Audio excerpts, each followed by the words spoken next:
Bonjour Pierre-Michel Bringer, bienvenue dans PharmaNow, un projet présenté par l'Allée Paris. Vous êtes le fondateur de notre association qui a maintenant 40 ans. Aujourd'hui, on se retrouve pour discuter de votre parcours, en particulier de deux thématiques qui vous tiennent à cœur, le pharmacien malléable, grâce à son parcours général et sa façon de penser, et aussi le savoir-être en entreprise que l'étudiant en pharmacie n'apprend pas à la faculté.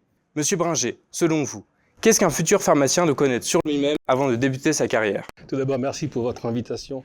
Je crois que cette question est absolument centrale, essentielle. Beaucoup d'étudiants que j'ai eu l'occasion de rencontrer tendent à imaginer, à penser leur carrière en fonction de métiers, je dirais presque opérationnels, presque tactiques.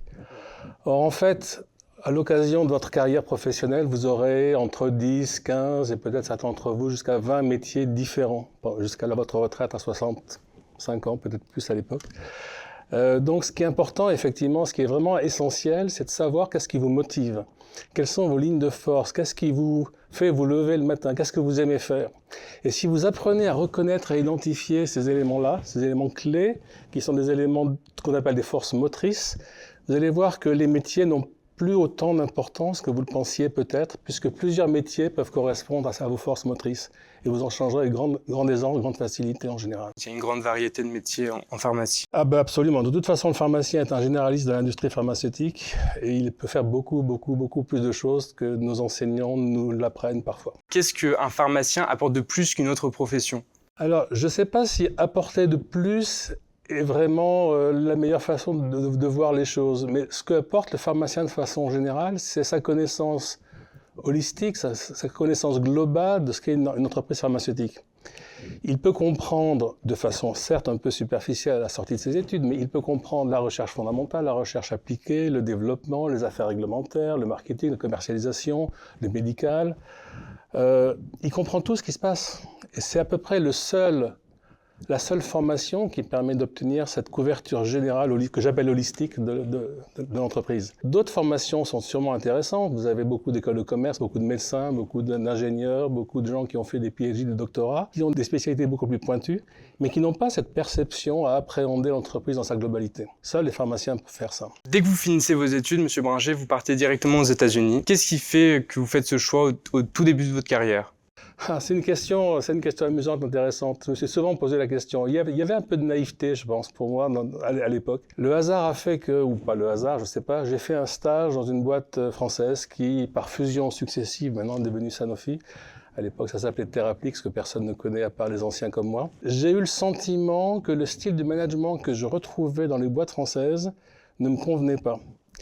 Je me reconnaissais beaucoup plus dans ce que je pensais être un style anglo-saxon ou américain de management. J'avais une copine à l'époque qui était à l'ESCP, qui avait fait un stage dans une boîte américaine, donc ESCP, une école de commerce. Elle faisait un stage dans une boîte américaine, de cosmétiques, peu importe, et ce qu'elle me racontait ne correspondait pas à ce que moi je voyais dans une boîte française. Donc je me suis dit, j'ai envie de tenter une expérience avec une boîte américaine, et c'est pour ça, enfin américaine ou non française. Et c'est pour ça que j'ai envoyé mes CV, en fait, uniquement dans des boîtes non françaises pendant un premier temps, allemandes, anglaises, il y en avait beaucoup à l'époque, et américaines. Comment est-ce que vous expliquez ce retard, peut-être français, par rapport aux autres pays? Le management français, c'est un management très pyramidal. Il y a un chef, le chef décide de tout, tout remonte au chef, tout redescend depuis le chef. Et ça, c'était le management français dans les années, je sais pas, 60, 70, 80. Ça a beaucoup évolué, mais à l'époque, c'était quand même très marqué. Déjà, la culture américaine dans les entreprises, c'était une culture beaucoup plus décentralisée, où chaque employé avait une marge de manœuvre et pouvait prendre des décisions. Alors qu'en France, vous aviez une idée, il fallait la soumettre à votre chef, qui la soumettait à son chef, qui repartait au chef du dessus, etc. Et donc, ce retard-là est partiellement comblé. Si vous prenez Sanofi, par exemple, aujourd'hui, Sanofi qui a été créé par quelqu'un qui incarnait vraiment ce style de management que j'appelle franco-franchouillard, c'est un peu péjoratif, mais c'est comme ça que je le ressens. Depuis, il y a eu un CEO, un directeur général qui a été canadien-allemand, Chris Wieberer, et maintenant vous avez un Anglais, Paul Hudson. Donc vous imaginez bien qu'avec 2 personnes qui ont vécu étrangers, et un que j'oublie qui était français, mais qui a vécu en Allemagne, qui a travaillé en Allemagne pour Bayer, je crois. Donc vous imaginez bien que la culture française maintenant de Sanofi historique s'estompe, est beaucoup moins présente qu'elle ne l'était il y a une vingtaine d'années ou une quarantaine d'années. Heureusement, finalement. De mon point de vue, heureusement. Attention, je ne dis pas que la culture américaine, le style de management américain est idéal. Ça a parfois des faiblesses. C'est pas mal d'avoir un chef qui décide aussi de temps en temps, plutôt que de dire débrouillez-vous entre vous, mettez-vous d'accord et quand vous avez décidé, vous me dites ce que vous avez décidé. Ça peut avoir du pour et du contre. Il faut que les personnes, que les employés fonctionnent bien dans ce moule. Si vous ne fonctionnez pas dans ce moule parce que vous n'êtes pas capable de prendre des décisions, vous voulez qu'on vous décide, qu'on décide pour vous, la culture française est plus appropriée. Donc les employés français, je dirais standards, sont quand même très français. Donc il faut se sentir à l'aise. C'est pour ça que votre première question sur apprendre à se connaître est absolument essentielle. Moi j'ai toujours aimé prendre des initiatives. J'ai créé la LP5, on ne m'a pas demandé de la créer. À l'époque, on l'appelait LP5, Paris 5, c'était le nom de l'université. On ne m'a pas demandé de la créer. Je l'ai créée parce que j'ai dit, bon sang, il y a un truc, il y a un manque, il y a un besoin, il faut le faire. Et dans toute ma vie professionnelle, dans tous mes jobs, j'ai fait des choses qui n'étaient pas décrites dans ce qu'on appelle la job description. Quand j'étais visiteur médical, je devais voir les médecins, je suis allé à l'hôpital. Parce que mon bonus était calculé sur les kilogrammes de matières premières vendues. J'en vendais beaucoup plus en kilogrammes en poids à l'hôpital qu'en ville. Donc j'ai dit, laisse tomber la ville, je vais à l'hôpital. Et mon boss, qui était primé aussi sur mes résultats, dans le fond, il me dit, bah, écoute, tu te portes très très bien, tu te débrouilles bien, vas-y. Hein. Et d'ailleurs, la première année, j'ai fait 1 an de salaire en prime, ce qui n'était pas désagréable d'ailleurs. Oui. Donc en fait, la capacité que l'on a de prendre une décision soi-même, de proposer quelque chose et ensuite de la faire accepter, parce qu'il faut prendre une décision, ça peut être facile pour ça même, il faut le faire accepter. Si vous apprenez à reconnaître ces éléments-là, la culture américaine, anglo-saxonne au sens large, est peut-être plus appropriée. Enfin, ça a été mon choix. En tout cas, c'est comme ça que moi je l'ai vécu. Et je ne le regrette pas du tout, du tout, du tout. Donc vous partez en 83. Qu'est-ce qu'un pharmacien, un jeune en fait, étudiant qui finit ses études, apporte à l'international quand il part comme ça en France, de la France? La question est peut-être posée à l'envers. Je ne pense pas que ce soit le jeune pharmacien français qui apporte à l'international, sauf un cas particulier, peut-être. Le cas où l'entreprise internationale, étrangère, allemande, anglaise, suisse, a besoin de préparer, de développer un Français pour qu'il devienne un futur leader dans son entreprise, dans la filiale française. Donc vous prenez un Français, un jeune pharmacien français qui a quelques années d'expérience, par exemple, vous lui expliquez un peu la culture, vous l'exposez au siège européen ou au siège mondial, et vous le renvoyez en France où il vient avec ce vernis-là. Donc ça, c'est un peu l'exception. Sinon, c'est plutôt l'inverse, c'est qu'apporte l'international au jeune pharmacien qui va se déplacer. Ben, c'est un apport absolument phénoménal, tant personnel, familial que professionnel. Familial, vous allez vous marier, vous allez avoir des enfants, ils vont vivre dans une culture différente, ils vont s'ouvrir l'esprit, ils vont s'ouvrir les yeux à plein de choses. Et professionnellement, vous allez aussi faire la même chose, c'est-à-dire que vous allez vous ouvrir à des gens qui raisonnent différemment, qui n'ont pas forcément les mêmes réflexes, les mêmes envies, les mêmes attentes, et qui vont performer, qui vont vous aider à performer parce que vous aurez cette richesse, cet enrichissement des cultures, etc. Si un jour, l'un d'entre vous, ou vous-même, François, vous avez la chance d'aller bosser à New York, chez Pfizer ou où vous voulez, vous allez voir la richesse des diversités. Alors, on voit aussi à Paris chez Sanofi, dans une moindre mesure. C'est un petit peu moins internationalisé encore. Mais là, vous allez rencontrer toutes sortes de personnes qui ont des parcours tout à fait différents. Et notamment, c'est très enrichissant de voir les Américains qui n'ont pas cette culture du diplôme, formateur, préparant. Vous avez des gens qui sont chefs de produits dans la pharmacie et qui ont fait des études d'histoire médiévale. Et la première fois que j'ai rencontré un chef de produit international à New York, il m'a dit « Ah, qu'est-ce que t'as fait? Des médecins ?» « Non, non, j'ai fait l'histoire médiévale. » Pardon? Comment est-ce qu'il s'est retrouvé ici? Parce qu'il n'y a que les Français qui considèrent que le diplôme, c'est que vous ouvrez les portes. Oui, c'est vrai. La culture américaine a ça, justement, pour moi, à mon sens, ou anglo-saxonne, ça d'extraordinaire, c'est que on ne dit pas « Vous avez un diplôme, donc vous pouvez faire ça. » On dit « Vous avez des compétences, donc vous pouvez faire ça. » Et ces compétences, elles peuvent se marquer, se matérialiser par un diplôme, mais finalement assez peu. Parce que, entre nous, ce que vous allez savoir faire à la fin de vos études, bon. Très vite, vous allez vous rendre compte que vous ne savez rien faire, en fait. Mais ce n'est pas grave, parce que vous êtes flexible et adaptable suffisamment. Ces gens-là qui ont des compétences particulières, des talents, des sensibilités, je ne sais pas, peut-être que celui qui a fait l'histoire médiévale est plus sensible, plus ouvert au client, à la perception du besoin du client, et donc ça fera un très bon chef de produit, par exemple. Vous voyez ce que je veux dire? Et même s'il a fait l'histoire médiévale, on se fout de l'histoire médiévale. Mais c'est la personnalité, c'est les traits fondamentaux de sa personnalité qui peuvent peut-être ressortir. C'est ce que je me suis dit, et j'étais pas le plus mauvais des équipes que je rencontrais là-bas. Mais dans ce cas, qu'est-ce qui nous manque, nous, en tant que pharmaciens, quand on rentre dans le milieu professionnel?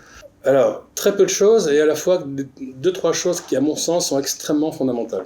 Alors, très peu de choses parce que, comme je le disais tout à l'heure, votre connaissance globale, holistique de l'entreprise pharmaceutique est unique. Donc ça, sauf si vous voulez un métier hyper pointu de juriste et que vous ne serez pas en concurrence avec quelqu'un qui sort, qui a un doctorat en droit des affaires parce que vous n'avez pas la compétence technique que lui aura développée. Donc il n'y a pas grand-chose qui vous manque. Pour moi, il y a un point essentiel, c'est que votre développement professionnel sera basé sur votre performance opérationnelle, c'est-à-dire les succès que vous aurez dans les divers métiers que vous occuperez. Et qu'est-ce qui fait que vous aurez des succès ou que vous aurez des échecs? Pour moi, c'est essentiellement lié au comportement, au savoir-être, à l'humain. Et ça, c'est quelque chose que je trouve très peu présent dans les études de pharmacie. J'ai fait beaucoup de conférences, ici, enfin beaucoup, quelques conférences ici ou là, à Strasbourg, à Lyon, je l'avais fait à l'Allée il y a 2 ans, 3 ans, en Zoom, etc. Pour discuter avec pas mal de jeunes étudiants, c'est à peu près partout pareil. L'aspect humain semble disparaître, ne pas être présent, contrairement à ce que je vois dans les écoles d'ingénieurs. Mon fils a fait une grande école d'ingénieurs. Ils ont eu des formations aux ressources humaines, comment gérer les ouvriers, par exemple. Ça paraît idiot, mais c'est pas du tout absurde, parce que quand vous allez rentrer dans une boîte, vous allez devoir gérer des laborantins, par exemple, il faut du contrôle qualité ou de la chimie, et des gens qui sont pas du tout au niveau de pharmacien, mais vous allez avoir 25 ans, 27 ans, et en 40 ans, ça s'improvise pas complètement. Ça s'improvise pas complètement. Donc cet aspect humain, ressources humaines RH, est assez manquant, et le savoir-être, le comportement, c'est pas le point fort des jeunes diplômés. Dans cette optique, est-ce que vous pensez que pour un pharmacien qui doit débuter, est-ce qu'il doit faire un double cursus? Et si oui, dans quelles écoles? Je vais vous dire ce que je pense fondamentalement vraiment, et puis après je vais essayer d'être un peu pragmatique par rapport à vous dans votre génération et à vos besoins. Moi, très fondamentalement, je pense que c'est une bêtise, que ça ne sert à rien, ça ne vous apporte rien, parce que j'ai vécu dans un univers anglo-saxon où les compétences personnelles et les succès qu'on a eus dans sa carrière professionnelle sont plus importants que le diplôme. Je reprends l'exemple de cette personne qui avait fait de l'histoire médiévale. Comme il a fait un doctorat en histoire médiévale, c'est pas une formation complémentaire, ça n'a rien à voir, c'est autre chose. Voilà. Donc, dire que vous allez faire une formation complémentaire pour avoir un double cursus, je pense que si vous êtes adaptable, et je pense que la plupart des jeunes pharmaciens sont adaptables. Si vous êtes rigoureux et analytique, ce qui est quand même le point fort des jeunes pharmaciens, d'être rigoureux, d'être analytique, le double cursus ne se justifie pas. Après, je vais me contredire un tout petit peu. Passer par des écoles de management comme EM Lyon, comme le SCP, comme l'ESSEC, comme ce que vous voulez, va vous apporter ce vernis managérial que malheureusement la fac de pharma ne souhaite pas apporter. Et donc, en tant que tel, ça peut être utile. Mais là encore, vous allez une fois... moi, j'ai fait un truc moins prestigieux, j'ai fait l'IAE. J'ai appris une fois ce que c'était que le compte de résultat, je ne sais pas comment on dit en français, le balance sheet, le compte de bilan. So what, quoi. Je m'en fous, ça me sert à rien. Sauf que c'est vrai que quand j'ai été chef de produit, je me suis amusé à faire des comptes d'exploitation de mon produit, ce qui ne se faisait jamais, c'était même secret parce qu'on ne connaissait pas le coût des matières, le coût des fabrications, etc. Et que sur cette base-là, j'ai proposé une stratégie qui a été gagnante, bon très bien, mais je n'étais pas intimidé. Donc ça m'a peut-être désinhibé un tout petit peu par rapport à un certain nombre de choses qu'à la fac de pharma, un compte d'exploitation, un chiffre d'affaires, du profit, mon Dieu, du profit.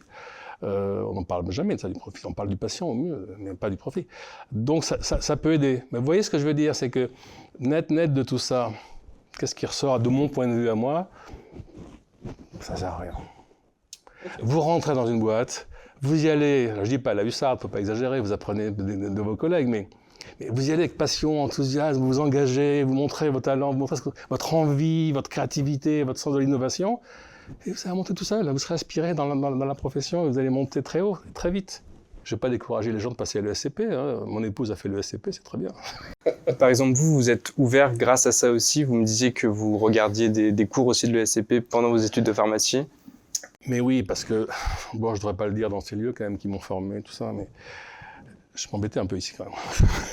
Oui, je m'embêtais. Il n'y avait pas de vie, on me faisait apprendre un truc par cœur qui ne m'intéressait pas. La cryptogamie, j'ai repassé 3 fois l'examen. La 3e fois, on m'a dit, mais écoutez, monsieur Bringer, on ne va pas vous faire redoubler sur une note éliminatoire en crypto.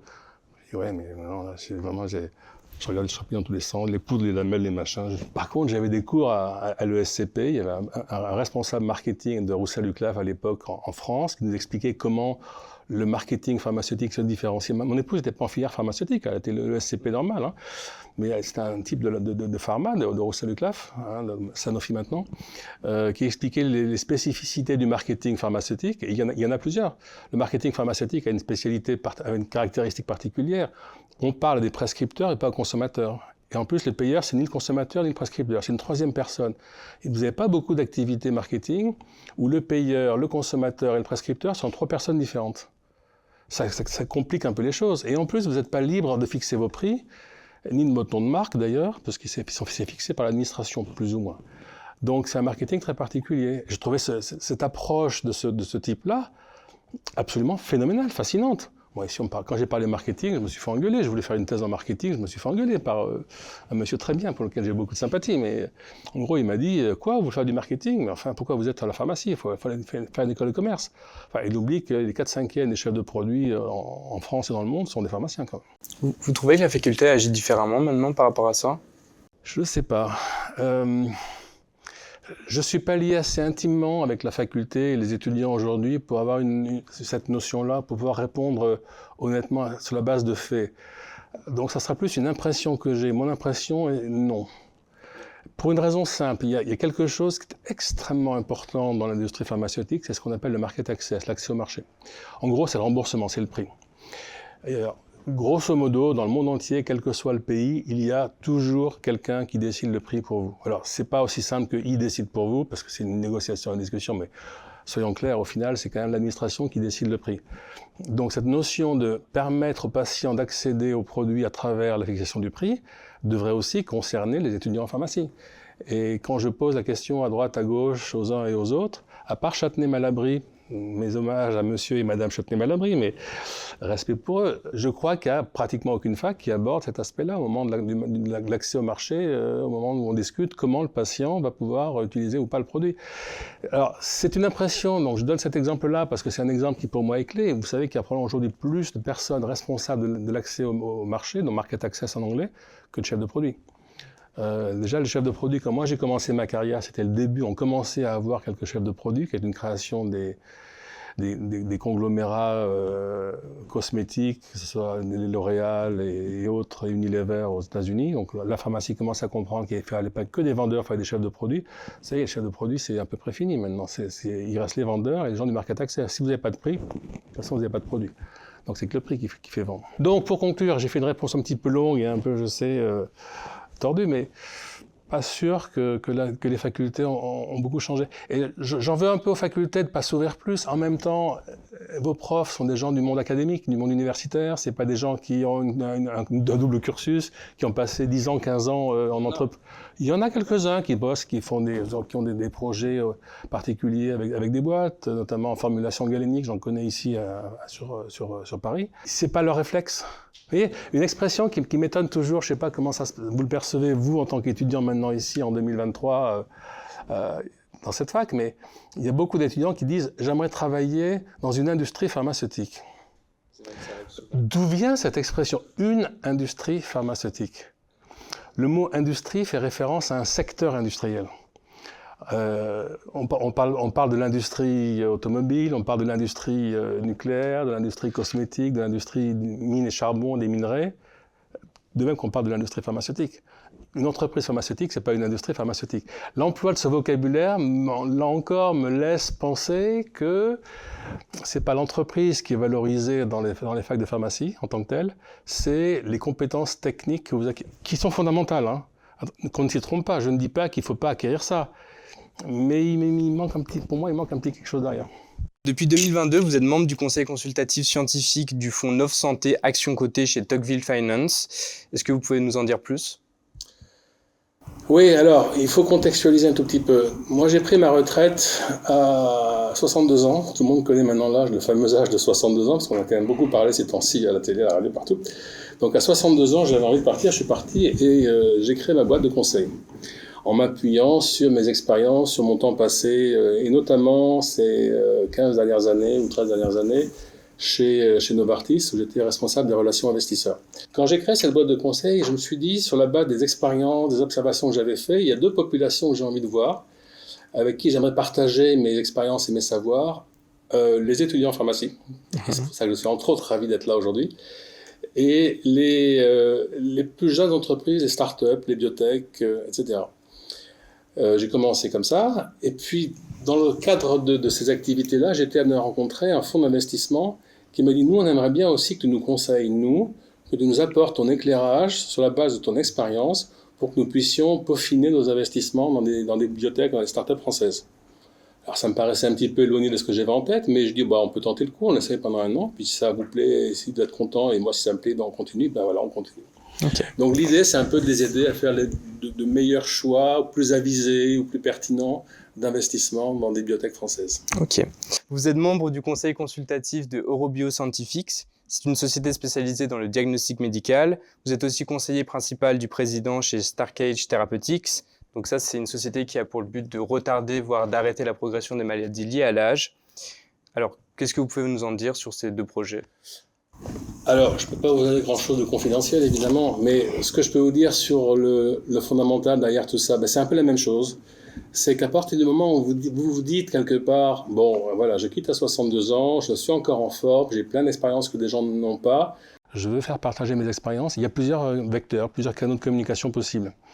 On peut faire du conseil directement auprès des biotech, ce que je fais souvent. Je leur apprends à parler aux investisseurs, comprendre le milieu des investisseurs. Parfois, c'est des entreprises plus matures qui ont besoin d'avoir des conseils soit plus personnalisés. Le président fondateur n'a pas les mêmes expériences, c'est le cas de Starkage, ou c'est la grosse boutique, c'est une ETI déjà de diagnostic, qui a besoin d'avoir une vision un peu externe, une espèce de sur ce qu'ils font et comment ça peut être reçu par le marché.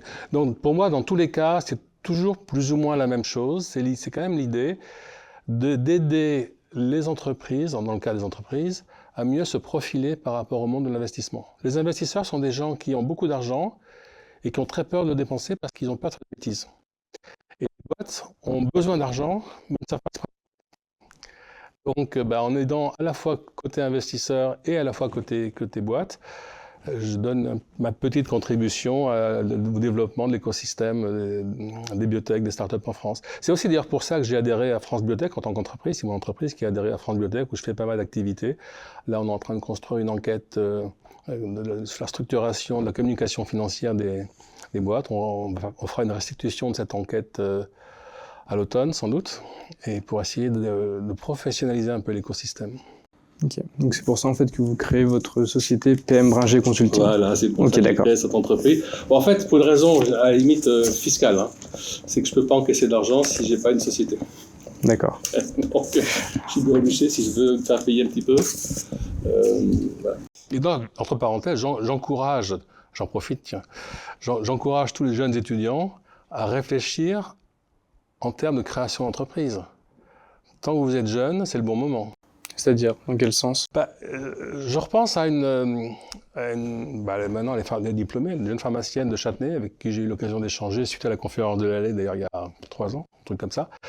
Elle hésitait entre bosser chez Sanofi ou dans une grosse boîte, créer une start-up en partant de molécules disponibles qu'elle avait récupérées ou qu'elle aurait pu récupérer dans un labo de recherche public, ou faire un PhD, un doctorat de 3e cycle, et je la poussais à faire dans la création d'entreprise, quoi, parce que c'est fascinant. Moi, j'étais CEO aussi chez Starkage, là, je suis conseiller maintenant, mais j'ai partiellement créé la boîte, j'étais CEO pendant un an de directeur général de cette boîte-là.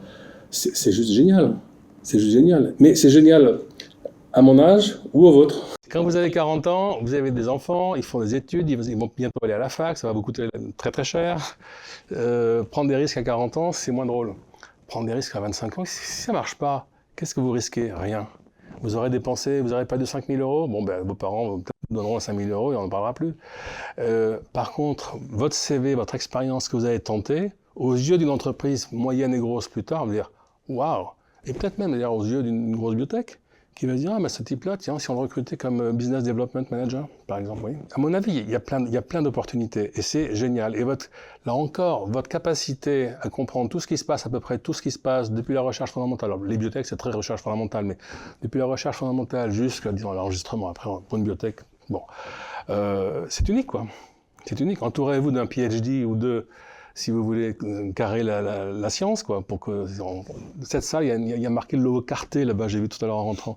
Si vous travaillez sur les Carté, prenez quelqu'un qui est un peu spécialisé, parce que c'est un peu technique, c'est un peu pointu quand même. Mais allez-y, quoi. Franchement, moi j'encourage les jeunes pharmaciens à considérer ça, parce que allez être le... Vous savez, j'avais cette expression stupide quand j'étais à votre âge. Un jour, dans une conférence voisine, mais à l'époque où j'étais étudiant, le gars me dit, mais pourquoi vous ne voulez pas travailler chez nous? Et j'ai répondu assez bêtement, enfin très franchement c'est naïf, mais ça fait rien. J'ai répondu, je ne veux pas être le 150e pharmacien de chez Roussel-Duclaf. Ce qui ne veut rien dire évidemment. Mais en gros, ça veut dire, je ne veux pas être perdu au milieu de plein de gens. J'ai envie de bouger, de faire mes trucs, même de m'inventer, de me créer mon job, ma dynamique. Et donc, entre création d'entreprise, bon, vous êtes en 3e année, je crois, donc, mais c'est encore un peu tôt peut-être pour y penser, mais allez-y, quoi. Enfin, renseignez-vous, allez voir les gens qui ont 3 ou 4 ans de plus que vous, parce que c'est... Alors, vous n'allez pas bien dormir, hein. ça va vous pourrir la vie un peu comme il faut, hein. Parce que c'est votre bébé, hein. Là, c'est plus on apprend à la fac, on fait l'examen de la fac, on s'en fout, on va danser le week-end, hein, mais c'est votre boîte, et vous l'avez créée. Mais vous la portez à bout de bras, et si ça marche un tout petit peu, que quelqu'un vous la rachète, vous vous rendez compte? Là, vous êtes en train de créer ces programmes de vidéos. C'est pas que moi, c'est... Non, il y a plusieurs à le faire, mais vous, il y en a quelques-uns parmi qui vous êtes plusieurs à faire ça. Créez une boîte. Récupérer un produit disponible à Gustave Roussy dans un hôpital quelconque. Il y a plein de gens. Vous savez, il y a ce qu'on appelle les SAT. Les SAT, c'est les sociétés de transfert de technologie. Tous ces centres de recherche hospitalo-universitaires, les gens, beaucoup de ces gens-là font de la recherche fondamentale, pour la recherche fondamentale, parce qu'ils aiment ça, dont acte. Ils trouvent des molécules, ils les testent, ça marchote chez la souris, dans les modèles particuliers de pharmacos que vous voulez. Ouais, mais alors se lancer pour créer les boîtes, non. Par contre, il y a des organismes de transfert de technologie qui veulent transférer cette technologie et la valoriser. C'est-à-dire gagner un petit peu d'argent sur le travail qui a été fondamentalement fait à la fac, ou à la recherche, ou à au centre hospitalier. Donc ces molécules sont là pour vous. Prenez-les et faites-en quelque chose. Si vous n'en faites rien, c'est pas grave. Vous aurez eu l'expérience de créer une boîte et vous vous rendez compte, c'est magique. En 1983, vous finissez vos études, mais vous décidez de fonder l'Allée. D'où vient cette idée? De mon épouse. Non, je sursimplifie. Comme je le disais tout à l'heure, j'ai passé beaucoup de temps à l'ESCP, beaucoup trop sûrement, parce que je repassais septembre régulièrement ici. Bah, pas tout faire, hein. Mais j'ai vu des choses je me suis dit, il nous manque quelque chose à la fac. On a la Corpo qui nous fait les polis, on fait bon, etc. Il y a l'association, c'est un peu péjoratif, que j'appelais des anciens combattants. Qui était des anciens, je ne sais plus si ça existe toujours. Moi, je suis un ancien maintenant, mais très ancien. Mais il n'y avait rien qui permettait d'établir un peu de contact, de liaison entre l'entreprise et la fac. Vous voyez, il y avait des juniors entreprises à l'époque à l'ESCP. Et mon idée vraiment fondamentale de base, ça avait été de créer des juniors entreprises ici. Ça n'a pas pu se faire, les profs de droit disent « Ah, vous ne vous rendez pas compte, une entreprise, une faculté, blablabla. » Donc c'est devenu l'Allée. Mais pourquoi le L de Allée, liaison étudiant-entreprise? C'est cette notion que j'avais vue à l'ESCP, sur les bancs de la place de la République, qui déménage maintenant à l'ESCP. Mais bon. J'avais vu cette notion des profs qui venaient de l'extérieur, qui étaient en entreprise, j'avais vu les juniors entreprises, j'avais vu plein de choses qui se passaient, qui permettaient d'exposer les étudiants de l'ESCP aux boîtes. C'est bon sang, mais pourquoi on ne fait pas un truc qui ressemble à ça? Alors évidemment, j'ai eu cette idée en décembre, et je devais commencer mon stage de fin d'études à l'époque, on faisait 6 mois de stage en février, donc l'idée en décembre, statut déposé, enregistré en janvier, il ne restait plus grand-chose pour faire beaucoup de temps pour faire grand-chose. Mais voilà, ça a été l'idée, je dis mais il faut qu'on trouve un moyen, puisque les profs ne le font pas, que la structure de l'enseignement ne le permet pas en tant que tel, réellement, il faut qu'on trouve un moyen autre qui s'appuie sur ce qu'on est, ce qu'on sait faire, et qu'on aille vers les boîtes pour se montrer qu'on existe. Et alors, j'ouvre une parenthèse, mais tout à l'heure j'ai déjà mentionné Chapnay, mais c'est une coïncidence. La même année exactement, mon collègue Daniel Tepper, mon camarade Daniel Tepper, a créé la même association à Châtenay qui s'appelle la PIEP. Et on s'est croisés, et c'est la deuxième coïncidence, dans la même boîte pharma que j'ai appelée Theraplix tout à l'heure. Il était en stage chez Theraplix et moi aussi. Donc on s'est bien tiré dans les pattes parce qu'on était concurrents. Et en fait, non, on n'est pas concurrents réellement. Si, enfin, non, pas vraiment. Enfin, on sait quand même. Il y a un peu de concurrence à Paris dans les deux facs. Non, on n'en parlera pas.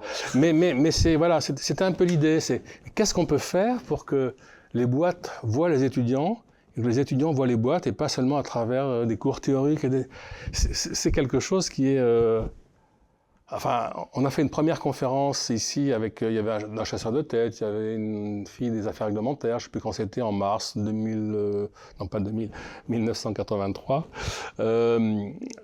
C'était la première fois, tout le monde est ressorti de là en disant ah, c'est incroyable, mais c'est des gens comme nous et moi, comme vous et moi. Bah oui, c'est des gens normaux, les gens des boîtes. Hein. C'est des gens normaux, c'est pas des... Donc vous nous dites que la fac n'avait pas voulu de cet assaut au début. Bah, la fac, ouais, elle voulait pas, enfin, je sais pas si elle voulait pas. Elle était gênée parce qu'il y avait déjà 2 associations, et ça lui paraissait suffisant. Et ensuite, elle n'en voyait pas l'utilité. J'ai toujours eu le sentiment, alors je sais pas, c'est mon interprétation de la situation peut-être, je sais pas. Mais j'ai toujours eu le sentiment que l'équipe de la fac avant, le doyen et quelques profs qui étaient un peu plus intéressés par ces sujets-là, considéraient que, 1, la technicité de la formation, et 2, le numerus clausus, se suffisaient à eux-mêmes. C'est-à-dire que ça suffisait à préparer le jeune pharmacien à entrer dans l'industrie, dans les boîtes.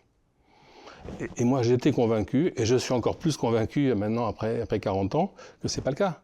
Et ce n'est pas fondamentalement un reproche, mais c'est une observation. Et donc la fac nous disait, mais à quoi ça va servir? De toute façon, il y a un nombre de places limité en concours, donc de toute façon, à la sortie, il y a un nombre de pharmaciens limité. Donc on sait combien il faut de pharmaciens en gros en France chaque année. Ça me paraissait pas une bonne logique, une bonne articulation. Donc voilà. Les choses ont changé. La fac nous aide maintenant.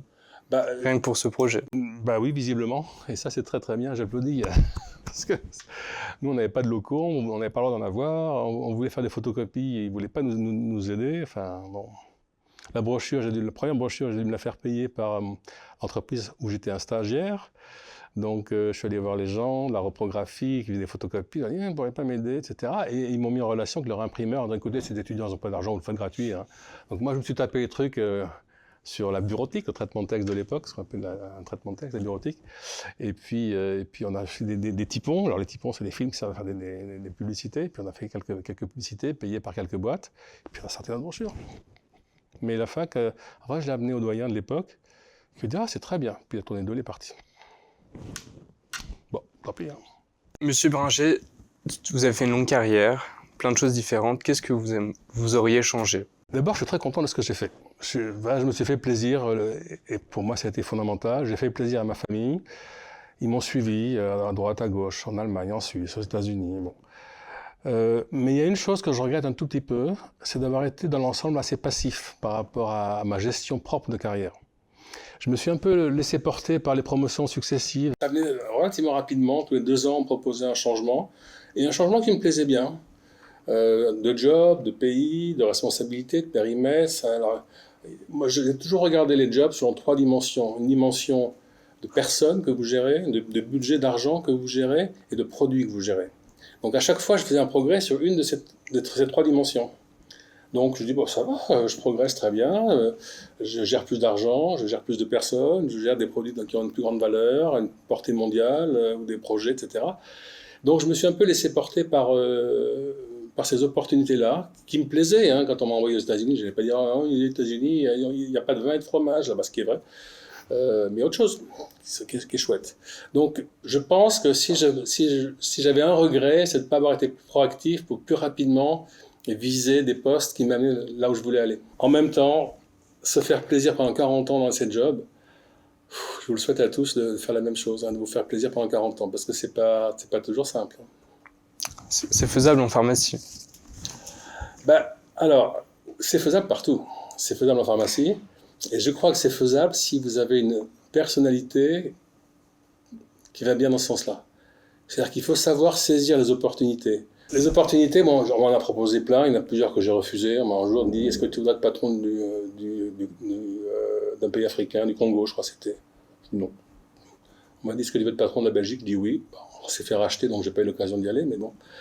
Il faut savoir saisir les opportunités, être ouvert au changement. C'est-à-dire que, c'est marrant parce que je lisais dans le train en venant ce matin, je lisais sur LinkedIn un tweet d'un type pour lequel j'ai beaucoup d'admiration, qui s'appelle David Epstein, qui a été le patron de la division pharma chez Novartis, mon ancien employeur, qui est parti, qui maintenant, quelque part, est le CEO d'une petite biotech qui vient de se faire racheter par Pfizer, s'appelle Seagen. Et il expliquait un certain nombre de caractéristiques. Et il disait, il faut être ouvert et curieux et ne pas cesser d'apprendre. Et ça, je pense que... Enfin, si je pouvais donner un conseil sous forme de conseil, je ne sais pas si c'est approprié, mais je dirais, soyez ouverts, soyez curieux, ne cessez pas d'apprendre des choses nouvelles, ne soyez pas intimidés. Et là encore, je dirais, les pharmaciens sont particulièrement bien disposés pour ça. Parce que par construction, ils savent tellement de choses de base qu'il faut rajouter une petite brique ici, une petite brique là, une troisième brique. Ah, tiens, ces 3 briques font du sens. Vous rajoutez une brique là, une deuxième brique. Ah, vous la reliez à celle que vous avez construite plus haut. Et donc, toutes ces briques s'assemblent et ça vous crée une compréhension des choses, mais il faut quand même être curieux. Dans la conférence que l'un d'entre vous a écoutée, je crois, il y a 2 ans, 3 ans, j'avais pris longuement l'exemple d'un certain Jérôme, un vrai salarié français, c'est pas son vrai nom, mais chez Novartis. Jérôme, lui, n'était pas curieux. Jérôme avait ce gros défaut d'être sûr de sa technicité, s'occuper des affaires réglementaires. C'était un très grand professionnel des affaires réglementaires, mais vraiment, c'est-à-dire que c'est quelqu'un très jeune, qui avait très vite compris toute la mécanique et la technique, à la fois US et Europe, mais il était totalement obtus. Il était fermé, il ne voulait pas considérer n'importe... Enfin, c'était impossible pour lui d'imaginer autre chose que ce que lui pensait comme étant vrai. Ouais. Et ça l'a fait dérailler. Il n'a pas pu rester chez Novartis, il est parti. Je pense que cette ouverture d'esprit que vous pouvez avoir, si vous le voulez bien, vous fera aller de succès en succès. C'est pas très compliqué parce qu'on a besoin de vous. Donc, mettez-vous sur votre meilleur jour, quoi. Donc le dernier conseil, c'est d'être curieux, que vous donnerez aux étudiants. Moi, ce que j'appelle la curiosité intellectuelle, pour moi, c'est une valeur cardinale. Quelqu'un qui n'est pas curieux, d'abord, il ne progressera pas dans son propre job, parce que la science, les affaires réglementaires, tout évolue plus vite qu'on ne le voudrait. Je ne parle même pas de choses que j'ai dû apprendre quand j'étais CEO de cette petite start-up là. Je me suis retrouvé à me replonger sur des trucs. La protéomics, ça n'existait pas moi quand j'étais étudiant. Donc, si vous ne voulez pas être curieux, vous ne pourrez pas progresser. Donc cette curiosité, c'est votre atout majeur. Et vous pouvez le faire parce que là encore, je me répète, mais vous avez tellement de bases en tant que jeune pharmacien. Quand vous êtes sorti de la fac, vous avez toutes ces briques qui sont là et personne d'autre ne les a comme vous. Personne d'autre. Les médecins, est-ce qu'ils se croient les dieux du monde parce qu'ils ont vu 3 patients dans leur vie, ne comprennent pas grand-chose à l'industrie pharma. Les écoles de commerce sont frustrées comme c'est pas possible parce que le marketing pharma, c'est pas du marketing tout court. Donc, ouais, faut être curieux, faut être ouvert et accepter des perspectives différentes. D'où l'intérêt aussi de partir à l'international. Vous allez croiser d'autres cultures de personnes, mais aussi des cultures d'entreprises qui vont vous permettre de découvrir des chemins nouveaux, des chemins innovants, des choses auxquelles vous ne pensez pas, on vous a toujours dit de faire comme ça, oui, ben, si on fait autrement, ça peut être mieux. Ah oui, non, mais on a toujours fait comme ça. Alors, je prends cette petite anecdote-là, parce que c'est pas tout à fait par hasard, c'est une des raisons de mon départ historique de Sanofi il y a quelques années pour rejoindre Novartis, c'est que mon patron me dit, on a toujours fait comme ça. Et le fait d'entendre cette phrase-là, pour moi, ça a été non, je ne peux pas supporter ça. C'est pas parce que ça fait 10 ans qu'on fait comme ça qu'il ne faut pas le changer si on trouve qu'il y a mieux. Et cette ouverture, cette capacité à explorer des chemins nouveaux, innovants, même au quotidien, sur des aspects très opérationnels, des aspects de procédure interne, de communication, de ce que vous voulez, pour moi, c'est un des plus grands atouts que vous pouvez avoir. Donc mon conseil, c'est être ouvert et être curieux. Ouais. Écoutez, merci. Merci au nom des étudiants, merci au nom de l'ALE, et puis merci d'être toujours là pour l'assaut. Merci Monsieur Marget. Merci pour votre intervention, pour votre interview.